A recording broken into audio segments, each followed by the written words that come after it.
الحمد لله الذي بلغنا مواسم الطاعات والصلاة والسلام على سيدنا محمد سيد السادات. Sidang jemaah yang dirahmati Allah, hari ini bermulalah 1 Zulhijjah, bulan yang agung, bulan para tetamu Allah menuju Baitullah, bulan tangisan taubat, bulan pengampunan dosa. Allah Subhanahu wa taala berfirman, wal fajri wa layalin ashr, demi fajar dan demi malam yang 10. Para ulama menyatakan 10 malam itu ialah 10 awal Zulhijjah. Dan Rasulullah sallallahu alaihi wasallam bersabda, tiada hari-hari yang amalan saleh padanya lebih dicintai Allah daripada 10 hari ini. Wahai kaum muslimin, kita masuk ke bulan yang bukan sekadar menukar kalender, tetapi kita masuk dengan umur yang semakin berkurang.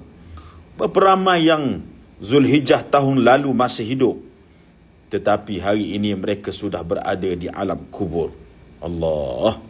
Dulu mereka juga mendengar khutbah, ceramah. Mereka juga berkata, nanti aku akan berubah. Tetapi maut lebih cepat daripada taubat. Datangnya Zulhijjah penuh cahaya, membuka pintu taubat hamba.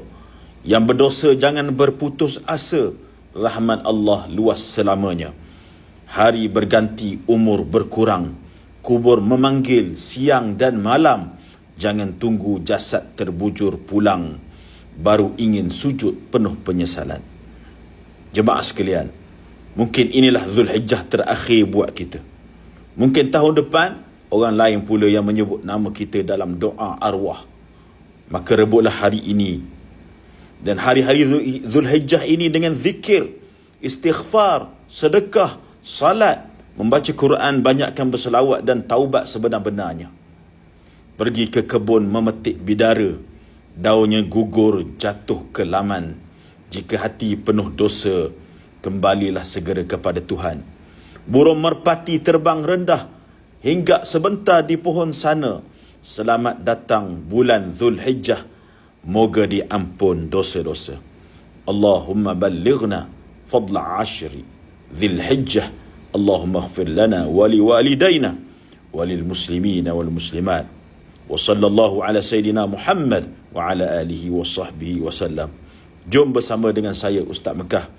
Allah ada tanpa bertempat. Allah tidak duduk di atas arasy. Subhanallah.